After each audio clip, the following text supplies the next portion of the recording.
This is Ryan Elliott for Boxing Social in association with Betfred. I'd like to be joined by Adam Smith today. Adam, thank you for your time. Firstly, how are you? I'm good, Ryan. Yeah, very good. Sort of recovering from a very busy February, but lots going on. Lots to sort of wash up and moving forward to new shows, new announcements, big things planned. So yeah, it's an exciting time. But yeah, the teams, the Sky and Boxer teams work really well together. I thought over sort of 3 pretty big weeks, massive weeks, in fact, in one of the biggest months I can remember on Sky Sports. And I think it was the culmination of the first, chapter, the first few months that we've had together, a chance to show off our new stable, or some of the fighters in the new stable, a growing stable, a select stable, and sort of show where we've come from last summer, which was obviously a difficult scenario, a hard situation to move on from. But I think that with that, and then with Top Rank coming over as well for Glasgow, and they came sort of mob-handed. There was a great deal of them, which was fantastic, and so we had some really good meetings. And yeah, lots to look forward to. Another good Top Rank fight last weekend, and yeah, we're really excited. I keep saying to Ben and everybody, look, it can't all be like February. There are going to be some quieter times, and there's some times maybe to develop our stars, because there's a lot of young stars in the stable, and they need fights, and we need to keep the momentum going. But obviously, we want to try and put the biggest possible fights on as well for our Sky Sports customers. So, no, really pleased with February. Busy week last week, the sort of fallout from the controversy of Cattrall and Taylor, and Tyson Fury's press conference, which I went along to, and lots going on. The board awards, some great announcements there, and we got some good interviews, and yeah, lots going on behind the scenes. So busy times, as always. Busy times indeed. You alluded to it there when the relationship with Matchroom kind of came to an end last summer. People were speculating as to how much involvement Sky Sports would still have with boxing. The first time I spoke to you after that, you made it very clear, look, we're not just here for pay-per-view events. We're very much here to stay. It's been a very strong first quarter for Sky Sports. On a personal level for you, though, how much are you enjoying getting your teeth stuck in at this kind of new era? You seem to be really enjoying yourself at the minute. I am really enjoying it. Listen, I think, as I said to you before, Ryan, the team have got their mojo back. There's some new innovation. There's some new ideas flying around.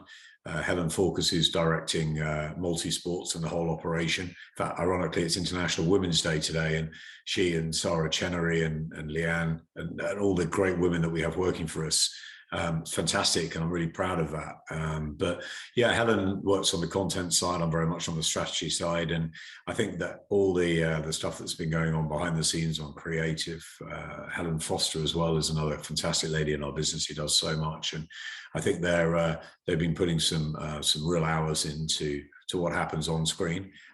Obviously, we've signed people like Vidal Riley and Tasha Jonas, and we're looking to really sort of push digital and social forward even more. And obviously the Saturday nights too. So on that side, I think everybody's really excited. But on the strategy side, yeah, I'm really enjoying it.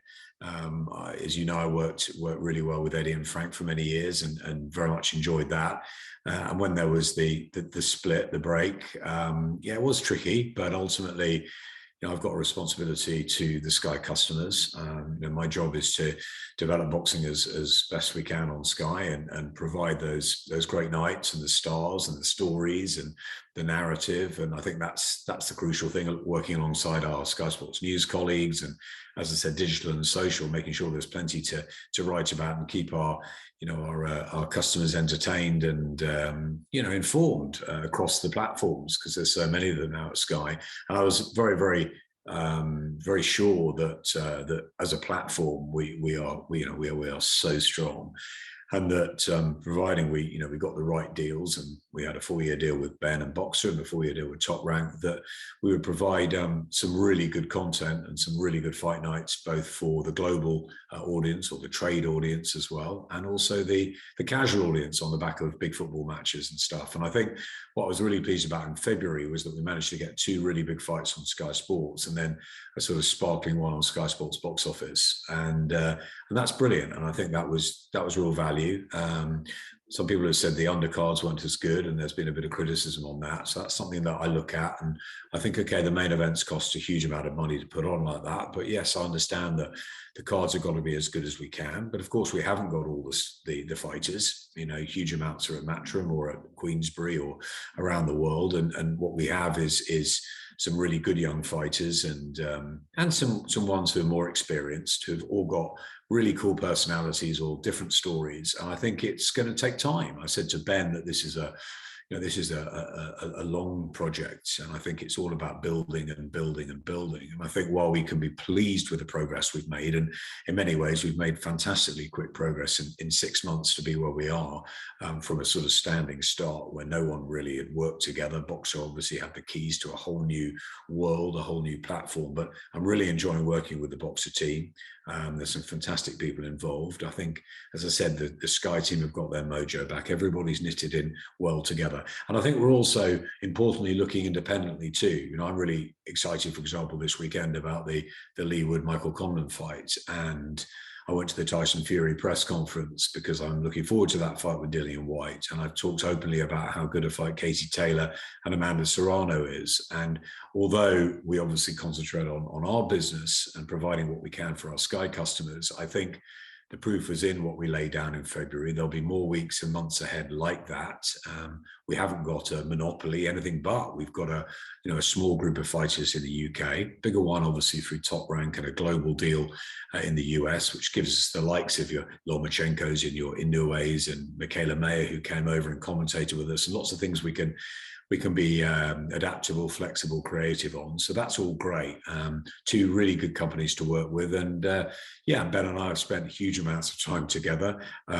We've really got to know each other, and we've really got to know each other's teams. And, there's times where I just think he's absolutely brilliant, and he's this genius who's coming in, and he's an entrepreneur, and he's young, and he's going to really change boxing for the good. I thought what he did, I thought the way he spoke at in the Khan-Brook week was fantastic. Paying tribute to other promoters. I think what he said on the back of the difficult night in Glasgow was very authentic, and it's how he felt. And I think that's the most important thing for the pair of us, to sort of say how we feel, to not hide away from good fights on other channels. There's a great deal of competition, but to make sure that fighters know that the best platform in our eyes, and the platform where you're going to become stars, is Sky. And obviously we've got Caroline Dubois and Fraser Clark and Adam Azim up and running, and there will be others. And I'm sure lots of people want to join the train and join the journey, because as I've always said to you, Sky have been in boxing for a long, long time, very loyal to the sport, 30 years and counting. And I see a very, very strong future. So yes, it is exciting. It's really hard work. It's not easy. But with John Wishoes and alongside Ben and great people that I work with, I think we're making really good progress. But it is steady, and we've made mistakes, and we'll make more. But the key is to try and repair those and learn as we go forward, be realistic, and just try and provide the Sky customers with as best a shows as we can with what we have at the moment. And I'm really pleased with where we are. Adam, just to go back to one of the fights you alluded to there as part of your busy February schedule, Josh Taylor and Jack Catterall, we know the controversy surrounding the scorecards. It doesn't seem to be going away. We now know it's been referred to the police from the Houses of Parliament. Josh Taylor, we've seen him and his family suffering a lot of abuse on the back of this fight as well, which is obviously unacceptable. Can I just get your take on the chaos that's kind of ensued on the back of this? Totally unacceptable and disgraceful that anybody is doing that to Josh and his family. Absolutely awful. It was chaos, and it still remains slightly chaotic, doesn't it? It looks like this is going to run and run. A number of points. I think firstly, it's neither of the fighters' fault, this. I think we have to congratulate both of them for going in there and giving us 12 rounds. They're two elite prize fighters, and Jack Catterall proved on the night that he was. And look, however people score it, and I think, as we know, the vast majority believe Jack Catterall won by a fair distance, or certainly won the fight. There's very few people you'll actually sort of find thinking that Josh won the fight. I mean, he still does, and a few other people, but mostly people gave it to Jack that I've spoken to by sort of 3 to 5 rounds and maybe 1 or 2 closer. But ultimately, I think everybody pretty much felt that Jack deserved to become the undisputed super lightweight champion. I did personally, although my job is to describe it, and I've got experts with me. We have Matt Macklin and Hannah Rankin. Hannah Rankin, of course, who's the other Scottish, world champion, who believed that Josh Taylor lost that fight by a fair way. So did Matt, and we've read that we're biased towards Jack Catterall, or Bubba, I didn't give Josh enough credit, etc. We call it as we see it. We really do, Ryan. It's not, there is no bias in any ways when we pick up the mic. Okay, that really is, and I hear that a lot, that, we bias towards this, we bias towards that. There is no bias. When we pick up the mic, we definitively, and have always and always will, call it as we see it, because we have to remain fiercely independent. Just like I'll remain fiercely independent and say that Fury and White's a good fight, and that Taylor and Serrano's a good fight, and that Conor and Wood's a good fight. I'll remain fiercely independent. We've Anthony Joshua has been an ambassador for us for many years at Sky. We're really knitted in with him. And yet when Andy Ruiz and Alexander Usyk beat him fair and square, and beat him comfortably on both of those nights, we called it just as we called the great nights that he's had. And I think that you have to do that. That's very important. And Matt and I will always do that. So we called it as we saw it. We felt Jack Catterall won by, a considerable margin. We were surprised at the verdict. But it's not our verdict. It's the 3 judges. I always temper commentary right at the end of a 12-rounder by saying it's up to the 3 judges. It's their official cards. It's not our unofficial cards, or Matt's unofficial card, or Carl or Dave or whoever we're commentating with. In this case, Hannah, and both Hannah and Matt had it wide to Jack Catterall. It's about the 3 judges. And that's, I suppose, now where you get into the difficult situation. Because people were upset, shocked, angry at ringside. And it wasn't just the ones that had heard our commentary. There was lots of people there, the BBC commentary team with Carl Frampton and Barry Jones, the journos around ringside, various other people, huge amounts of people I respect who had dotted around ringside. And they all had it fairly wide to Catterall. We saw the Boxing News headlines. They went very hard on it. Spencer Oliver, who seems to be pretty much everywhere, every fight. And he's someone I listen to very much. And our team, our in the presenting studio as well, with Natasha Jones and Johnny Nelson, everyone seemed to be in agreement. And I saw Carl Frampton again last week at the Tyson Fury press conference, and he was like, this is a really bad one, and it's a bad one that's going to run and run. It's like such a high profile thing. So you can't blame the fighters. The fighters gave us everything. It was Josh Taylor's. Josh Taylor, I thought, looked drained at the weigh-in. I thought he looked very bad on the scales. I thought even before the fight, he needs to go up after this fight. I think the weight was an issue. I think he was maybe flat, maybe pressure from the home crowd, but ultimately you cannot take away what Jack Catterall did, which was that he was absolutely brilliant in there. It was beautiful boxing. Yes, there were some messy rounds, but what Jack did was fantastic. His judging of distance, his combinations, he executed the game plan brilliantly from Jamie Moore and Nigel Travis. He scored the knockdown. Yeah, they both had a point taken away. I think 1 or 2 of the rounds were close, but we were in no doubt. And I think most people were in no doubt that Jack Catterall won the fight. Anyway, he didn't get the decision. The 3 judges. So the right thing that's happening is that Robert Smith is holding an inquest into the scorecards, and he'll talk to all the judges. I've known Howard and Victor and Ian for a long, long time. They're very, very experienced. They called it as they saw it, or so most people think. Some people have been saying, is it incompetence? Some people are saying, is it corruption? I mean, we're broadcasters. This isn't for us to get into. This is a case of the board has to look at it and find out what they are. I know Robert doesn't think there's any corruption at all, and I don't think he'll think that they're incompetent because they're his officials. But he needs to look at obviously the public reaction, and he needs to take it. As you say, it seems to have gone into the Houses of Parliament, the House of Commons, maybe the House of Lords. I'm not sure where it's at the moment, but it's rumbling around, so it doesn't look like it's going to go away.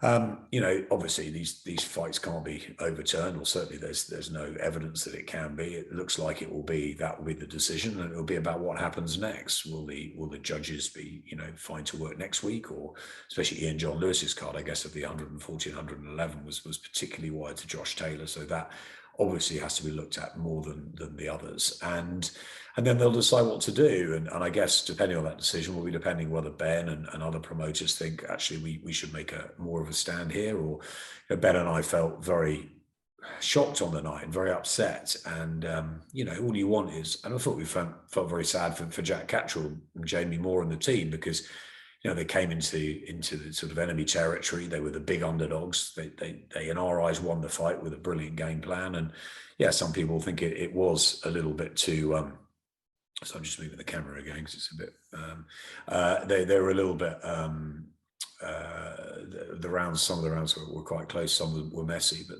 in our eyes, there's no doubt that Jack won the fight and he won it comfortably, and he should have become the unified, undisputed world super lightweight champion. That was his dream. He had his moment taken away. The three judges made their decision. Josh Taylor retained the titles. We know he's going up. Should there be a rematch at a catch weight? Should Josh go on and Jack fight for however many of the belts? Maybe all the organizations, that's so difficult anyway, getting an undisputed title match together. But the WBA, the WBO, the WBC, and the IBF, maybe they can all give Jack Cattrall the next chance. Who knows? That's sort of down the line. As far as I'm concerned, it's about leaving it with the board. A brilliant British board. They've been fantastic over many years, and I think it's up to Robert to have the inquiry to see where that leads, and then we can all sort of sit down and think afterwards. And maybe the key is to look into how we can improve the sport.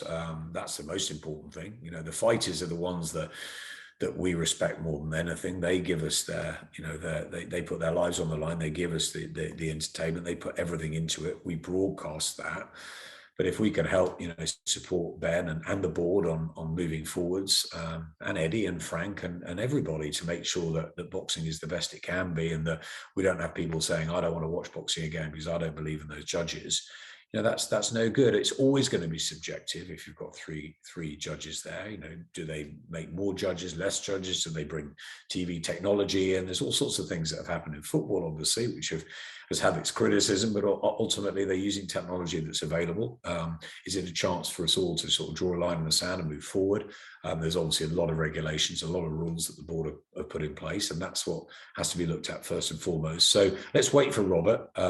It was great that they had the board awards on Sunday, and that Josh Taylor got voted as Fighter of the Year, as he should have done, for that amazing win against Ramirez. And it just is a bit of a strange situation, but I want to make it very clear that it's, first of all, there's no bias when we pick up the mic, and never will be.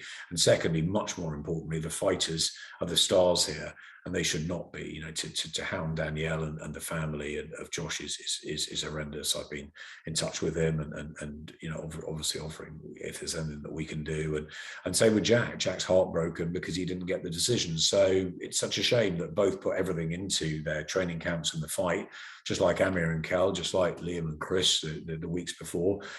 And neither of them are really particularly happy at the moment. And I think that's really sad when they've had such great careers, and we just disagree on one result. In my eyes, it was a bad night at the office for Josh Taylor. He's had phenomenal nights. Apart from that, I'm a massive fan of his. I think he's absolutely brilliant. I couldn't wait for him to get back on Sky. In my eyes, he just had a poor night where he was weight drained, and Jack Cattrall was brilliant and rose to the occasion, looked relaxed, and boxed a great fight. But no, we shouldn't have any complaints or any abuse. Nothing like that at the fighters. I think that's terrible. One other thing I wanted to get your thoughts on, Amir Khan and Khan-Brook. We know you're quite close to both guys. We thought that would be it for those two. We kind of expected Amir Khan to retire, and then there started to be a few whispers, Adam, that Amir Khan actually would invoke the rematch clause in place. Have you spoken to Amir? I spoke to him at length on the night and swapped some messages with him since, but not in the last couple of weeks. No, I think he's away at the minute. I've seen Cal, obviously. I saw him in Glasgow. And spoken to him a fair amount, and he kept saying he was on cloud 9, but now he's come down to cloud 8. So look, it was a fantastic, first fight, wasn't it? It was a fight that was long in the making. I say fantastic. It was obviously a one-sided 6 rounds, but ultimately it was brilliant that Amir stayed in there and showed so much bravery and heart, and Cal sort of wound back the years. So it was fantastic that we got it on. It was a great event to work on. I had no doubt that the two of them would want this so much, and they went away and locked themselves away and got themselves in tremendous shape. They were brilliant on the scales on the Friday. They're a little bit wrong at the press conference on the Thursday, but we dealt with that on the day. I think some of the things they said were out of hand, but ultimately they were getting itchy, and they looked great on the scales, and they fought what was a fantastic, certainly, spectacle with an amazing crowd at Manchester. I thought Khan-Brook's ring walk was with a piano was one of the great ones, and all the drama of the fight not nearly happening, and the gloves in the ring, and it had a bit of everything. And I think it had a great viewing audience, and I think everybody enjoyed it. I think what was probably the greatest thing for me, having known both of them since they were kids, was the respect they had for each other afterwards in that post-fight press conference, in the ring, but more importantly in the post-fight press conference, where they were just wonderful. They were great to see, and I really thought that Amir would probably go and retire after it, and that Kel would think about retiring, but probably realise that he boxed so well and had the hunger again. So it doesn't surprise me that Kel's now talking about other fights. It surprises me a bit that Amir wants the rematch. I just got the impression on the night that he was, he sort of felt pretty much done with it all. He said it wasn't there, and I said to him, look, just take your time and go and enjoy your time with your family, and you don't owe us anything. You've given us a thrilling career. And but look, maybe he's thought in the last few weeks he has a rematch clause. Maybe there's talk of an injury, and there may be other reasons, and obviously only he knows that, and the team around him. But it was quite obvious on the night who was the better fighter, and who was the one at the end of the day that sort of almost finished the story, the long story we'd waited for 15, 20 years to see the evidence.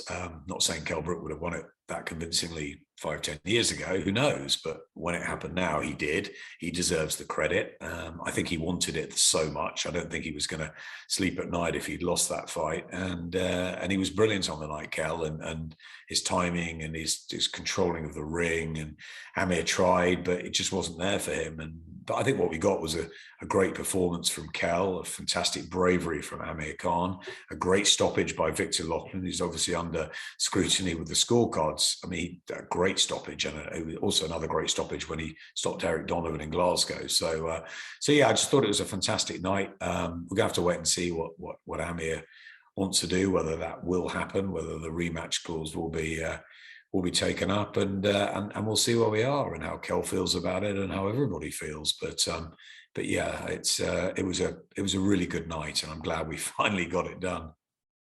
In terms of the performance of that, we saw the digital numbers on our end were absolutely massive throughout the week and post-fight as well. Was it a successful night? Can you tell us how many buys that fight did? Yeah, it was over 500,000, so over 500,000, which we were very pleased with. Excellent business for Sky Box Office, but yeah, more importantly, the customers love the story, and I think people have been following the Brook Khan. Will it not happen? They probably weren't sure until the final few hours whether it actually would happen. I wasn't sure till the final few minutes, being backstage and having sort of the glove row, but ultimately it did, and I think that it just goes to show when you've got a great story, they don't have to be heavyweights. Heavyweights obviously attract the casual audience on the back of football, and they like the big fights and the big boys. But suddenly you've got a story that's been been sort of on and off all the way through on the people who tried to make the fight, but ultimately Ben did it. Yes, it was late on in their careers. Yes, would it have been better if it was at their peak? Sure, when they were world champions, but it wasn't. So better to have it than not have it at all. And as I said, I knew that they would get themselves into phenomenal shape. There was so much pride on the line. Neither wanted to be the loser come the Sunday morning, and that's why everything went into it. So I think, and I hope that the Sky Box Office customers got great entertainment. Tasha Jonas winning a world title as well on the night, and yeah, it was brilliant. It was a great atmosphere in there. It was just felt a big night, and it was great to have a Sky Box Office event back, sandwiched in between 2 Sky Sports nights. So which hit 1,900,000. So great eyeballs, and it shows what a strong platform we have when we deliver the big stuff. There was still a huge buzz for the fight going into the fight, as you mentioned, and it delivering more than 500,000 buys there. But given the one-sided nature of the way things finished in that fight, do you agree that if Amir invokes his rematch clause, that will be a difficult sell this time around? Yeah, I mean, it depends a little bit on what he felt went wrong. If there was an injury, if there was real problems in the camp if you know, it just seemed to me on the week that everything had gone fine. I mean, the way they were speaking, the way, the confidence they were exuding, the fact that he'd taken himself away. And I worried if he'd actually overtrained a bit, because they put themselves through so much. But Kel was back in the bosom of Dominic Ingle, and Amir was with, you know, Bomac, who's done brilliantly for Terence Crawford. But ultimately, you know, was he the right guy when things got tough in there? Don't know. I mean, it'll be interesting to see if he goes back there. I'm sure he will if he wants to fight on. I don't know. Look, we'll have to wait and see what Amir and his family decide to do, whether they want to really push this forwards. Look, I mean, it was a big event first time around. I always thought there was a possibility of a rematch and that we could go again. I think probably in an ideal world for the rematch, we would have had a couple of knockdowns each or something. It would have been, you know, nip and tuck, and then you go again. I think it was one-sided.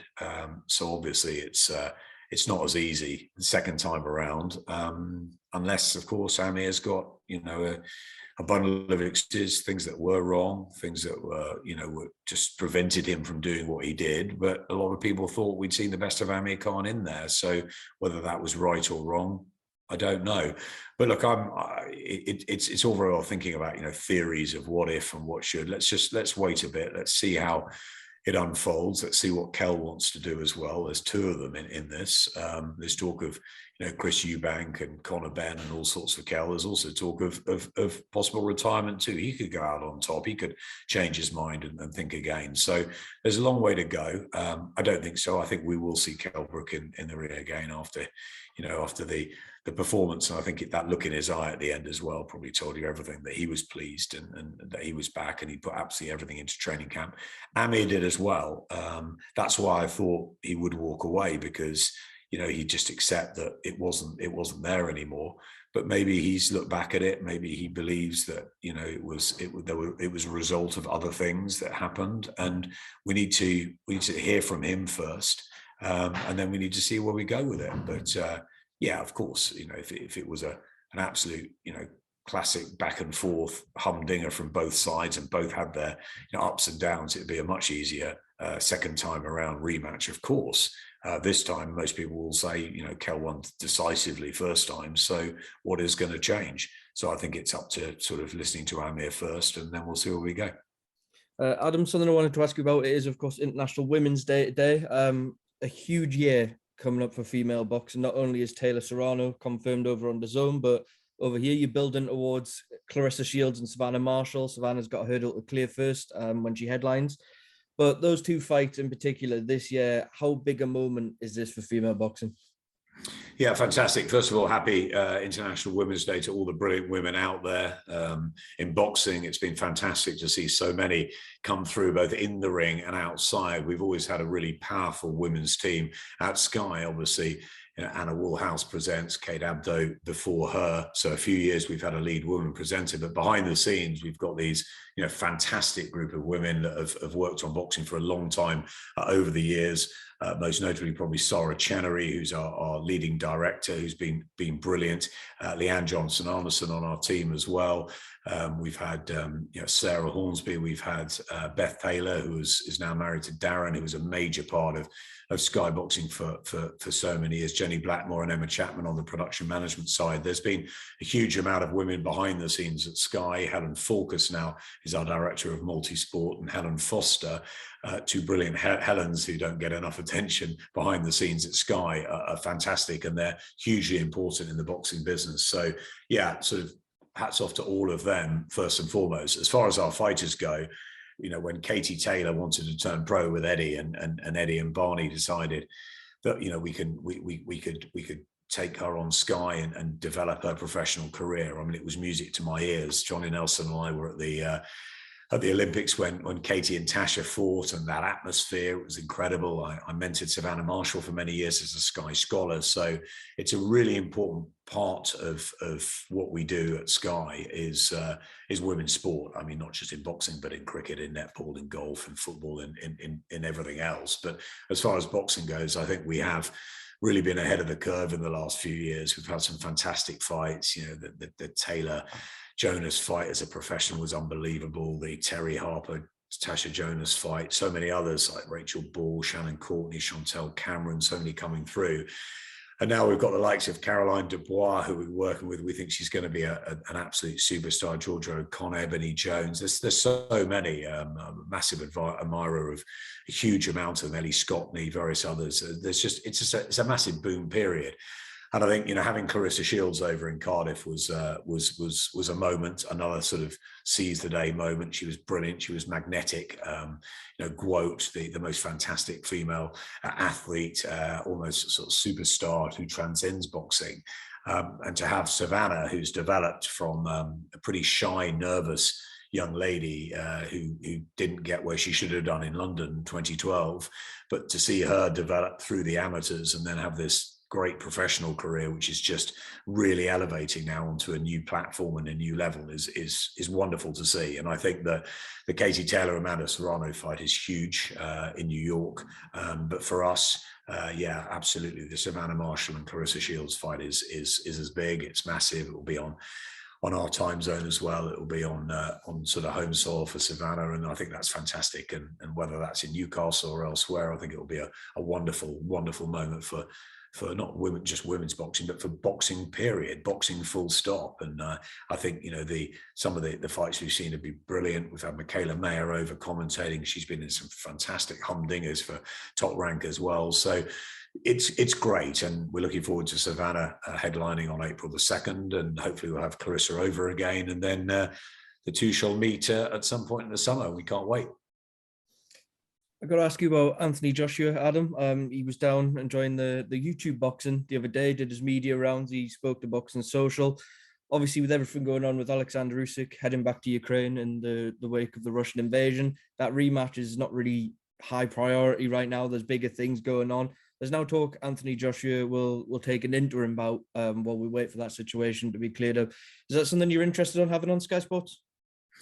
Well, first and foremost, obviously, Alexander Usyk has much more important issues at the moment. The serious situation in his home country, and our hearts go out to everyone affected. And I mean, having Vitaly as obviously the mayor of Kiev, and Vladimir who lives there, and Alexander and Vasily going back to fight is just it's incredible, really, isn't it? And as I said, our hearts are with them. They're four wonderful athletes, ambassadors. They've been brilliant for us. We know them all very well personally, and I've been over there to the Klitschko Hotel, to the training camp, to all sorts. And yeah, it's a very, very sad time. And as I said, our thoughts are with them, far more important than any boxing at the moment.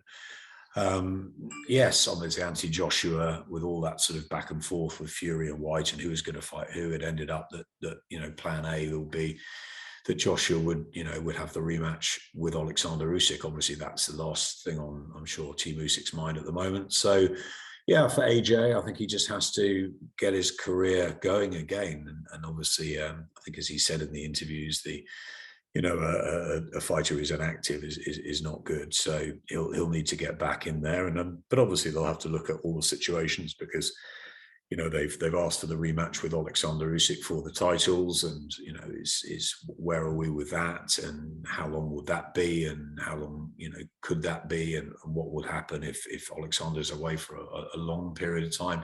I think it's, you know, because it's such an unprecedented situation, I think we just have to wait until we're told by Team Usyk and Team Joshua what's going to happen. But obviously he wants to keep busy, and we'll be delighted to have him in a sort of interim fight, however that is, you know, maybe in the summer, and have AJ back at Sky. Of course, we're out of contract with Anthony. Our talks continue. I'm very confident that we'll continue working with AJ as we have all the way through. I think there's a great relationship with Sky and him on both sides, and 258 management, and you know, I love working with Freddie and AJ very much, and I hope that continues. But I think in light of what's happening in the world, I think this is the least important thing at the moment. So let's see where Team Usyk, where they want to place themselves, if they want just to completely forget about everything and just let AJ get back in and fight some sort of interim fight. And I'm sure the governing bodies will just put everything on hold. So it's just a tragic situation at the moment. As I said, our hearts are with them. I second that. It seems incredibly unimportant to be asking about that right now. So all the best to everyone back in Ukraine. It's a horrible situation. Last one before I let you go, Adam. Been some movement in terms of British broadcasters and boxing in the UK.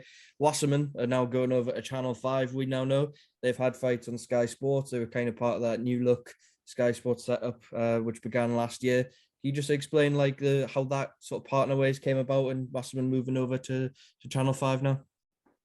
Yeah, sure. I mean, we've got exclusive deals with Boxer for 4 years and with Top Rank for 4 years, so the UK and the US. But I think it was very important that Ben made it very clear that he wanted to work with other people. And obviously, Chris Eubank was a fighter we were very, very interested in, and Wasserman promote Chris Eubank. So we've had a co-promotional deal and continue to have a co-promotional deal with Wasserman on Chris Eubank, and that allows them to put some of their other fighters out at times as well. So that's something that Ben works with Kalle Anisse around, something that we work with Kalle Anisse, obviously, to push Chris Eubank and put on the big fights like we did with Liam Williams. So look, I was the first to call Kalle Anisse and say, congratulations, they've got a big stable and they obviously need a home. So they've gone to Channel 5. It's a bit more competition. They've got a free-to-air channel.